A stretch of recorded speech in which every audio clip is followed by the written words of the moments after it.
In modern history, there have been dire predictions made about the imminent demise of the food chain, or the global cooling, or global warming, or CO2 levels rising, or the polar caps melting and we're all going to be flooded. And if you look at history, these have never panned out. There's a lot of reasons for that, one of which is the obvious, that the people who are making the predictions are skewing the data for ulterior motives, whether it be financial or political. A lot of people who have a socialist mindset have moved into the environmental movement and are using that, the fear-mongering of imminent demise, to promote socialist agendas. So these predictions do not come about for that reason, that the data is skewed. But there's another reason too, is that a lot of people are ignorant of the energetic forces that God has placed in the earth to heal itself in case of trouble that comes. For example, you think of a forest fire, and people who monitor forests, they say that after a forest fire, the earth just springs alive again, really rapidly growing.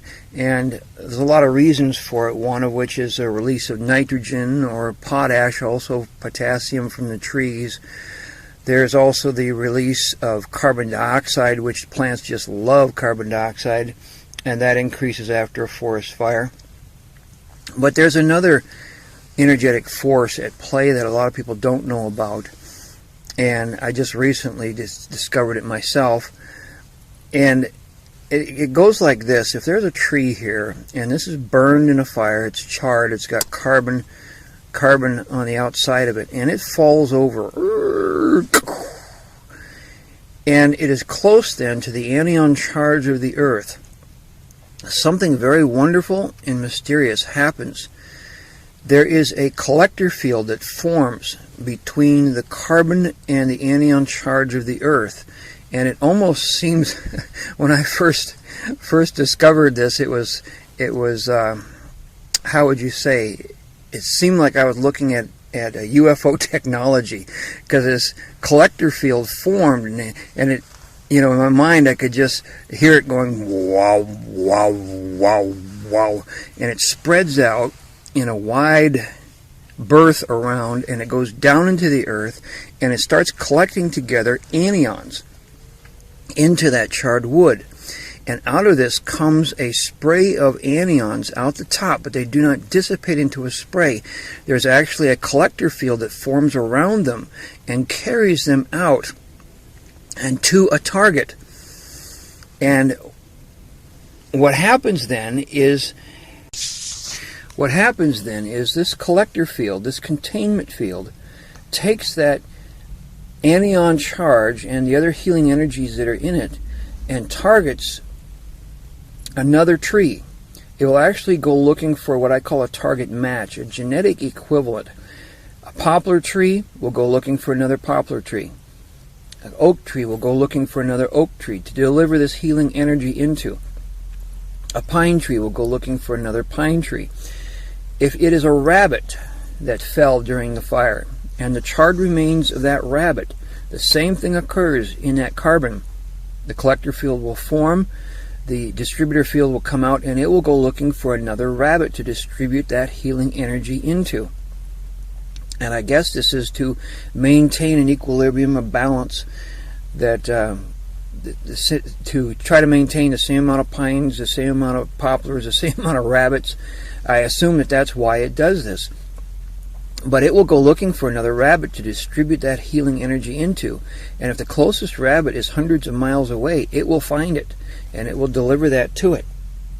Now, if it cannot find a genetic match, a target match nearby, or anything to distribute it to, it will then go looking for a cation charge. Now, a cation charge forms when something is sick or injured.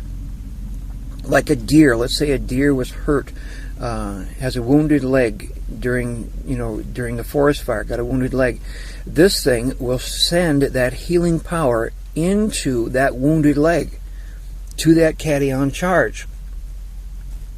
and it will send that in to help heal the deer or heal whatever animal needs it.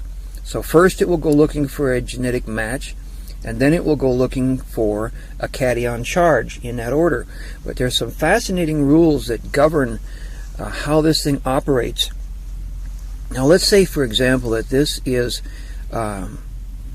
okay. First thing is, if this falls on the ground, the distributor or the collector field forms perpendicular to the source of the anion charge. So it spreads out across the ground. Like if this is a hill and this falls on the side of a hill, the collector field does not go out according to gravity. Otherwise, it would spread out over an empty space, spread out over a valley or a ravine. Instead, it goes perpendicular to the source, so it would go up and down the hill to get the anion charge out of the ground and into the air. The next thing is that if this thing, let's say that this is a poplar tree and that's a poplar tree, and this thing forms and it starts firing into this. As long as this thing is firing into this, this will not fire. This will be the doctor, this will be the patient. And let's say that this thing falls into a little bit of a ravine to where it is actually lower than the collector field of this tree. So now it's down into the collector field. What happens then is instantly the entire apparatus will shut down. This thing that's the collector field is going wah wah wah, will go wah, and the distributor field will go pew. It'll shut itself off, and it will sit there and watch the patient, and the patient will watch the doctor. This will never fire, that will never fire. And as long as nothing changes, they will sit there for eternity watching each other.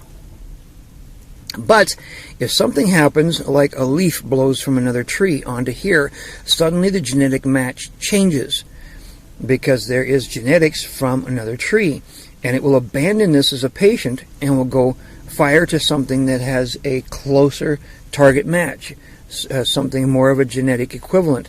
And when it fires off to another target, this will then activate, and it will find a target to shoot to. Unless, of course, it gets picked on by another one. But they will sit and they will watch each other. Or if a blade of grass grows over this one, then the genetics will change and it will go looking for a different target. Also, if another piece of something that is either targeting something else or being targeted to where there's communication, if this falls near this, and if there's an anion spray coming out of this or going into this, this thing will abandon this as a target, because it assumes that because of the anion spray that is so close to it that it doesn't need to target it anymore. This area will be off limits to it because there's an anion charge rising out of it, and so it will go looking for another target. So this is really, really fascinating, but this is one of the reasons that after a fire things snap back so fast, is because every piece of carbon on the ground becomes either a target or targets something else with the healing power of the earth, and the healing power of the earth is taken out and distributed to the plants that need recovering or to the animals that need recovering. Now, this also applies if you have loggers go through a forest and they start chopping the trees down. Every time you get one of those stumps chopped off, the energetic forces of the earth will form the same way. The collector field will form, wah, wah, wah, and the distributor field, and it will start looking for something of a genetic match to deliver the healing powers of the earth into. So you think about a clear-cut forest, all those stumps, every one of those stumps out there where it looks so ugly is actually a power distributor. The energy of the earth is flying out of there, and they're looking for sprouts to deliver healing energy into, and the forest will snap back because of this. Now let's talk about another terminology: anions and cations. here's a battery, here's the negative end, here's the positive end. The ions that radiate out the bottom, the negative end, are called anions. The ions that radiate out the positive end are called cations. Now, the way to remember this is that anions stands for a negative ion, and a cation coming out this end. Cation, think of a cat, and a cat has paws, and a cation has a positive charge. I know it's corny, but you'll never forget it. And the charges in an atom are determined by the ratio of electrons to protons, because if you remember from science, here's your electron, and in the core of it there's a proton and a neutron. Neutron having no charge, the proton having a positive charge, and then the electrons circling around that have negative charges to them. If they have more electrons than they have protons, then the atom has a negative charge. It is an anion. If they have more protons than they have electrons, then it's a cation, has a positive charge to it. Now, what we are wanting is more anions, because man is made from the dust of the earth. The earth has a negative charge to it, and the negative charge is what's healthier for the body. The more sick a person gets, the more damaged the cells are, the more cation charges build up. Also, acidity has a cation charge to it. So we are shooting for the anions. So we have anions, negative charge, cations, positive charge. Now, let me talk about the testing measurements. I recommend, if you have not seen it yet, my video on pendulum science, but I'm going to review just quickly how this works. If you hold a laser pointer out, point it at a wall, or if you just point your finger like this, you will notice. Let's see, I'm going to reposition myself so my arm is straight out. You will notice a little bit of movement, because the arm and the hands do not remain perfectly still. There's jerking, there's inconsistent movements, even on the hand that's holding the camera. And what this is as the brain is sending signals down the arm, firing through the synapse and the muscles, it's not consistent. You don't get a steady movement. There's a little bit of jerking, a little bit of inconsistency about it. And if you were to hold a laser pointer against the wall, you would notice that some of the movements have a little bit of a left-hand curve to them. Some of them will have right-hand curves to them. Some will be straight, but we can ignore those for now. And what we want to notice is, if you mapped it out, you would see that the left-hand movements are about the same as the right-hand movements as far as the random movements of the arm. But if you have a healthy body, which I discussed in the video about pendulum science, you're eating organics, you're doing body cleansing, you're staying away from pop and acid foods, then the macro signal in the body, the macro ion signal, which radiates about 6 inches from the fingers, about 3 inches from the toes, and about 3 inches from the toes and the spine, and about 1/2 inch from the rest of the body. That macro signal, when it comes in contact or close proximity to something the body wants, it will send a favorable signal through the body. And that favorable signal, as it spirals down the arm, will cause a change in the ratio of right to left-hand movements of the jerking of the arm. And so, if you hold a pendulum down, the pendulum, like a little seismograph, will tell you if there's any right-hand or left-hand movements in the shaking of the arm. It will show up in the pendulum. Or if the body is unfavorable, it will actually send the pendulum moving the other way. There's nothing magical about the pendulum. The pendulum is just showing that there is actually ion field interfacing with the synapse of the arm. It is with this, using the pendulum test, that I was able to determine and have been able to track my own mineral imbalances and that of others, helping them with their health, also helping children with their allergies, because the body the ion signal that goes through the body radiating out. If I took a child by the hand, if I took a child by the left hand, the right hand, I can hold it over a product that they're eating or that's in their house, and it will move according to that child's reaction, ion reaction to that product, because the ion signal runs to the far ends of the body. And being in range of that child, the signal will actually pass through and treat the child as if that child is part of my own body. And so we've been using this to help people with allergies, to help people with mineral imbalances, to help people try to balance themselves out, vitamin deficiencies, those sorts of things. And a friend of mine who has come even to help me, to have me help him with his health, and he knows I get into a lot of different weird sciences and stuff. He asked me one day, he said, have you ever heard or studied anything about orgonite? I told him I didn't know what kind of a rock that was. He said, oh, no, it's not a rock. It's a device that people are making and making all kinds of claims about it. I said, I haven't heard anything about it.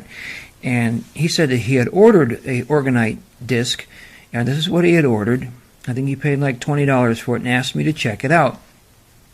Now, the pendulum also helps for indicating ion fields. It picks up ion fields very, very easily, especially if a person is deficient in anions or cations. And I ran this thing through every test that I could, and I told them all I'm getting off of this, and this is metals with a crystal in there, I'm getting anions and cations out of here. And we discovered that what is happening is the metals are acting like an EMF receiver, and the crystals acting like a transmitter, sending out cations one way and anions out the other way. And then I started looking online about the internet, about the orgonite devices that people were making. They were also incorporating coils into their devices. Let me set down this napkin here. We'll put the coil on top of that so you can see it. So anyhow, then I started testing the coils to see what kind of production is coming out of those. And to my surprise, the coils, and I won't show it now because I'm ion neutral, the coils themselves, I tested out the shapes and the sizes that people were making and found out that the coils with a 1/4 inch spacing that spiral off clockwise, anions are coming out of here, and if it spirals off counterclockwise, cations are coming out of here. Apparently the EMF somehow in here, this will separate out the ions out of the EMF. So I put out an Orgonite alert online and did several videos about the coils, because a lot of people were pointing this coil toward the people who were sitting by the device, which is not anything you want. You don't want cations going into you. You want the anions going into you. Okay, the next thing that I checked then was I made myself I just call it a power puck. First I made these out of iron and resin and found out that that I had done that wrong, and what I needed to do was to make it out of carbon and resin in order to get orgonite. And so I went to the car parts store and got that's where I got the metal filings from, where they're turning rotors. It's cast iron, but it's shavings is what it is. It's free. They throw it away. Picked up several buckets of that. Picked up royal oak charcoal and ground it up in a grinder. Mixed it with the resin. Poured it into a muffin pan. And I'd also put a coil in there, trying to get it to produce better. But because of the metal in the device, it ground out the coil, so the coil was not generating. But this is my first experience with a device with the carbon in it. See, this one here did not have any carbon, so there was no orgon going to be produced by it, no matter what anybody claimed. They call this a tower buster. It's supposed to help defer bad energies around cell towers. But anyhow, so I had this cone, and I took it with me on the road, trying to figure out, how I can measure it, how I can determine whether it has orgone in it or not. And by holding my hand on it if I held my hand on the top of it, it kind of gave a happy feeling. If I held my hand on the bottom of it, it kind of gave a sad feeling. It was kind of odd, and there was no pendulum reading over it. I couldn't get this to react to it at all. And so I could tell that there was like a latent energy in it, and trying to figure out how to get it out. And so as I was driving down the road one day, I held it up to the driver's side window, past the side window, and I could feel energy starting to radiate from it.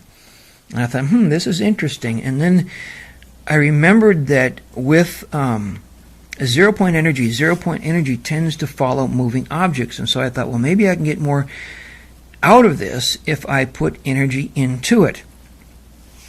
And so the first thing that I did was I held up a battery to it, and to my surprise, the thing came alive. I got powerful field readings off of this. There it is, right there. And I was really surprised, but I had nothing to work with as far as knowing what I was looking at. So I started running it through every test that I knew of.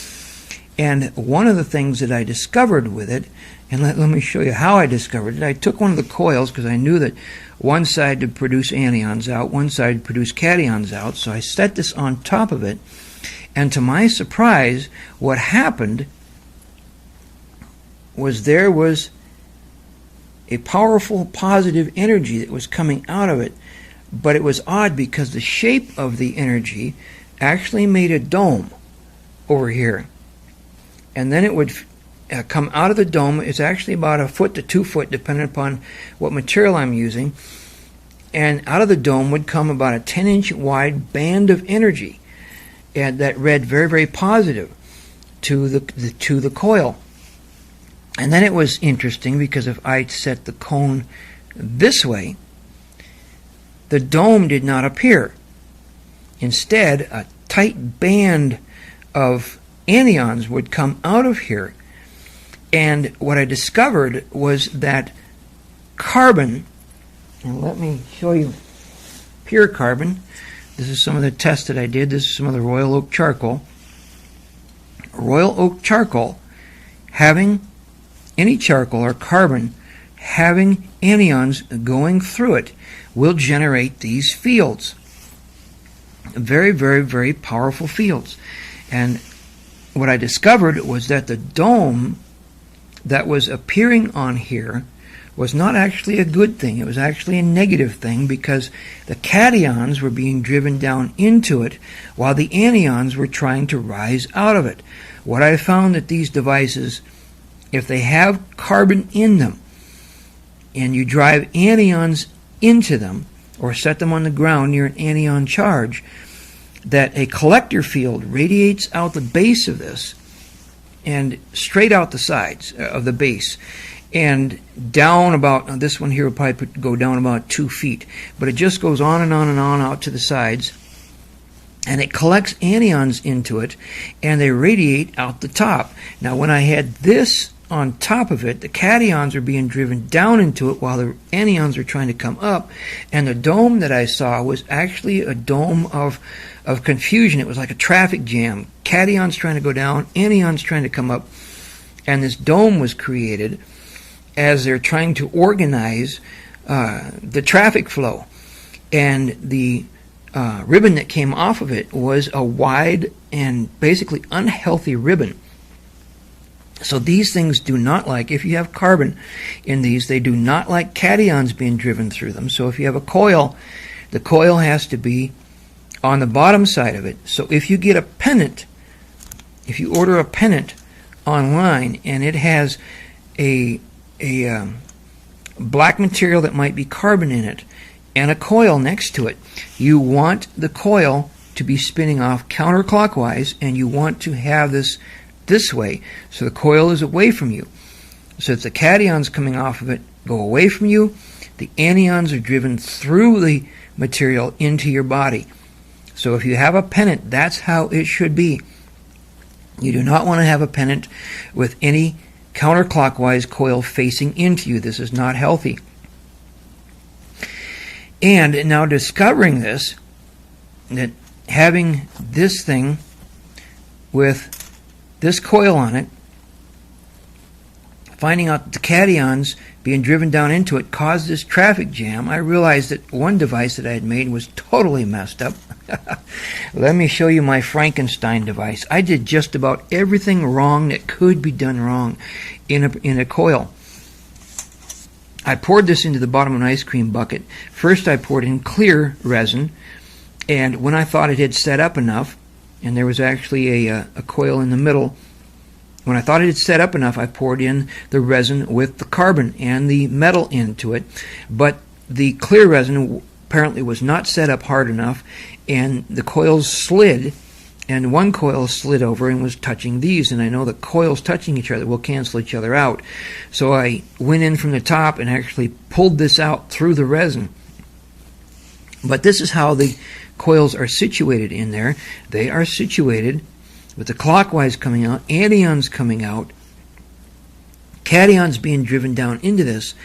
And because of these coils and the cations going in, anions trying to come out, each one of these needs about 2-foot clearance to coordinate the traffic of the anions and cations, the congestion.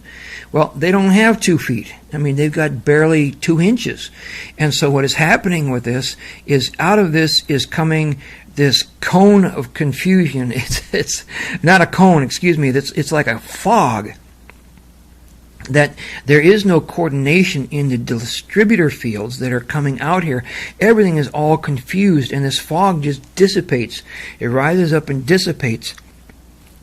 So this is my Frankenstein device. I feel really guilty about it. Because once you see how these devices are supposed to work, and you see what a sick puppy this is, you realize there are wrong ways of doing this. And I feel so bad about this, I thought about destroying it, and I thought, well, maybe I ought to take it out near the closest cell tower to me and just buried it in the ground and let it do what it wants to do. So that's my little freak of nature there. And then I started testing out different shapes and different compositions. This here is actually the Royal Oak charcoal ground up in resin, because I wanted to see if it would generate better without the iron in it and just with pure charcoal, carbon in it. Because I'm finding that if I take the carbon and set it on the ground, it will generate the collector field out the bottom, the distributor field out the top. So I wanted to see if shapes would enhance that. And it did not by very much. And as I was trying to incorporate, what I was trying to do is trying to find the maximum output. Now that I was able to find out that there was a collector field that radiated out the bottom, and this is a very negative collector field, and a positive anions coming out the top with a guidance system. The distributor field is like a guidance system coming out the top. So I tried a shape like this to see if that would encourage to get more of that effect, and I was sorely disappointed. And this particular cone here, I've been using little things like this, little martini glasses, and poured the resin and the charcoal in there. Of course, you have to spray with oil first, and this is the bottom of a pie pan. But I did not get good production out of this device, so that was a wash. And then I made a device like this, and this is actually made out of a cup like this. There we go. And this is resin with a little bit of iron in it, but mostly it's all charcoal and resin in here. And I found out that this shape was better than that shape. It seemed to like this better. And I assume that it's because it's more the shape of the of a stump, the roots of a tree. It appeared to me. And then I tried. We were testing these, and we found out that the material that the cones and the devices are made of is actually showing up at the place where these are targeting. Because these do target. The first thing that they will do is they will go looking for the distributor field is actually guided, and the first thing that it's going to go looking for is a genetic similarity. And I can set this out, set it up a little bit above it, and this will target this. But what I was finding is the resins were showing up at the target. And being that I was looking to use these for medical purposes, I did not want these, I did not want to be injecting anybody with resins. So I found out that a lot of people are making these things out of cement. So I took the cones, I took the little thing, and I started producing cement. And this is Portland cement mixed half and half with sand. And these actually produced quite well. I was very impressed with them. But then I poured cement into this bugger and popped it out, and this is generating better than anything else that I have, even better than these big cones here, even better than, well, I don't know, I haven't compared it to that one. But this is generating, for its own shape and size, this is generating quite well. The other thing that was interesting was when I was testing these, I would notice when I was testing these devices that the collector field would go in the bottom, and it would start coming out the side right about here if it was heading toward a target. So I realized that there was a lot of material in here it did not need, that was unnecessary. So this is part of the reason why I went to this shape, is to get the base that it needs and the little bit of bump on it that it needs, and there is no extra material. I'm trying to get more bang for my buck, and this is actually producing quite well. The collector fields spread out the bottom, the distributor fields are coming out the top. So this has been my most productive shape. So I've been making a bunch of these. My wife said, you know, those look like boobs, and I suppose you could jokingly say I'm going to be giving this is for in the spring. I'm planning on giving Mother Earth a boob job. I'm planning on burying these around to see if I can get these distributor fields out, and I'm actually testing it to see if I can actually create what's called a thin place, and we will have to find out how well that works. Now, please pardon me if my thoughts are a little bit random here, but that's kind of the way my mind works. Let me talk to you about shapes. This shape, this cone, this muffin tin, does not have enough of a taper to it to actually generate its own ion and cation field. But if a person puts it onto a coil, especially if the coil has the counter or the clockwise pointing up, the anions going through it will cause, and I'm going to give it a name, the organic targeting and tracking and restoration system. OTTRS, I'm going to call it. OTTRS, just so I don't keep calling it the field. OTTRS develops on this. And what I found with this is OTTRS, which is ubiquitous, it's all over in nature. What this is, and it occurs with only organic material, it does not occur with metals. Organic meaning having carbon in it, but with organic material, two fields form. First of all, there is the collector field that goes out, and I must tell you that when I first discovered the collector field, it scared me, because I had a puck set on its side, and I had a battery, and this puck will actually start to generate if that battery is within 10 inches of it. The collector field will radiate out. But I'm in my house, and this collector field goes sideways, perpendicular to the source of the anion charge. And it's spread, and it's very, very powerful, and reads very, very negative on the ion field testing. Very, very negative. And suddenly I realized I had this powerful negative force that was going through my house, basically splitting my house in half. I was afraid to even step into it, because this thing just freaks out when it gets into it. It's very, the word, well, negative, very, very harmful. The body just freaks. And the reason the body does not like it is this is a collector field. It pulls into itself anions and life energy and even other atoms and particles, pulls into itself and then radiates them out the top. And the body likes the field coming out the top. It's anions. This will suck anions. This is a taking field. This collector field, it takes things away from you. It's like Robin Hood in the Sherwood Forest, stealing from the rich and giving to the poor. This is the part that steals. It'll steal energy out of you. It'll steal life out of you. It's very unhealthy. This part is very healthy. This is the part that gives to the poor. But the shapes, when you get into a shape like this, a pyramid or a cone, the shape themselves act as a crystal, because when I went and tested jewelry, you take a diamond, for example, a diamond with a dome on the top and a tapered bottom. Cations come out the top, anions drive into the middle. Women would love this. Cations or anions, healthy ions, are actually driven into your finger when you're wearing a jewel that has this sort of a taper to it. Well, a cone like this acts like a diamond, acts like a jewel. Cations come out here, and I assume this is from the EMF. Cations come out here, anions come into here, and it generates on its own the anion flow. So this thing will self-generate. It does not need a coil. It does not need to be set on the earth. It will generate on its own.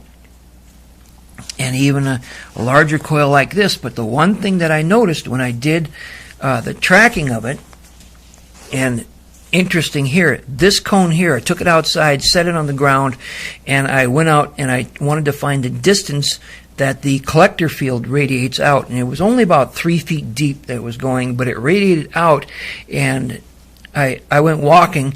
It was kind of funny because I set this down in a parking lot, walked, I thought maybe it'd go 50 feet, went beyond 50 feet, went beyond 100 feet, went beyond 200 feet. I actually was going across streets and through parking lots and around cars, tracking the field that was radiating off the base of this. And when I got out 200 yards, in this heavy traffic, busy city, I decided, you know what, this thing just goes on a long, long ways. 200 yards in each direction at least, and it was still going at 200 yards. The field that started out 3 feet deep, it was down to about 2 feet wide, 2 feet deep. And this is the area where it is collecting anions, collecting life energy into it. It's a dark and very unhealthy energy. But the other thing that I found when I was tracking this in the parking lot was the collector field. It radiates out the bottom of this. As I got close to it, I noticed that there was another dome. And this was a dome of the negative energy. And this particular cone, the dome was 10 yards, 30 feet, as a perfect dome on the bottom of it. And I thought, wait a minute, what is this? And I remembered the dome that I had seen on top of the muffin cone, and it was the exact same thing. That this, because it is like a crystal, the EMF causes cations to radiate out the bottom. Well, there you've got another traffic jam. You've got the anions trying to be sucked into this thing, and the cations trying to come out of it, and you've got this traffic jam. So we've got this traffic jam that's occurring here that goes out 10 yards, and I did find out that in this collector field, if I hold this against myself, this will actually start sucking anions out of my body. But I wanted to know if I go on beyond the 3 foot mark, if I stand in the cone, the dome of the traffic jam, if I stood in there, would it also suck the anions out of my body? And it did not.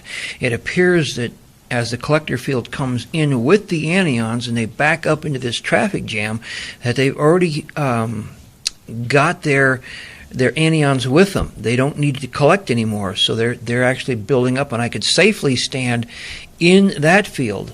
But if I approached and got within 2 to 3 feet of this, it would start sucking anions out of my body. Now, here is an interesting thing, though. A lot of people have cones or pyramids in their house, orgonite devices, and they set them not on the floor, they set them on counters. They set them on nightstands. They set them on coffee tables. And so the collector field is actually radiating through the house. And if they have them set on a nightstand and they're laying down next to it or down into that field all night long, this thing's going to be sucking anions out of their body. So this is not healthy at all. And the other thing that we discovered is that the cones and the pyramids, as the collector field is sucking everything into it like a black hole, if there are particles or anions or atoms, it sucks those through also and sends them into the distributor field. And the material itself will end up at the target. Now, you could take a person who's laying down next to this all night long. They're going to have the anions sucked out of their body into this device, and it will fire up. And because they're into the collector field, it will not target them to be distributed to. But they stand up, they're anion deficient, they're high in cations, then this thing will pick them up as a target, and it will start distributing anions into them with the material that it's made of. So here you have somebody laying down, having the anions sucked out of them all night long, and then when they stand up, this thing starts depositing. If it's made of resin, it'll start depositing resin into them. So people thought it was bad enough that I had warned them about the coils, but here you also have a condition of the collector fields that radiate out. You don't want to be in that collector field. These things, cones and pyramids, need to either be on the ground, and if you live in an apartment, remember they radiate down 2 to 3 feet.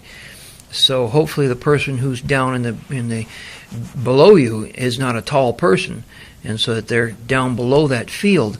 Or you can take these and preferably take these and place them flat against an outside wall. And the reason for this is that the electrical systems of a house, the electricity runs through the walls, and also the grounding wires run through the walls. Now, being that this is looking for anions, a good source, especially like in an apartment or a high-rise, is in the wiring, and the wiring is thickest in the walls, particularly the outside walls. So if you stick this flat against an outside wall, it can collect all at once, and there's no worry then about anybody being in the collector field unless they're walking through a door or sticking their head out a window, which usually people don't do for very long. It's a whole lot better than having this on a dresser or having it on a coffee table and having your lower parts and any pets you have in that collector field, because this will suck life out of you.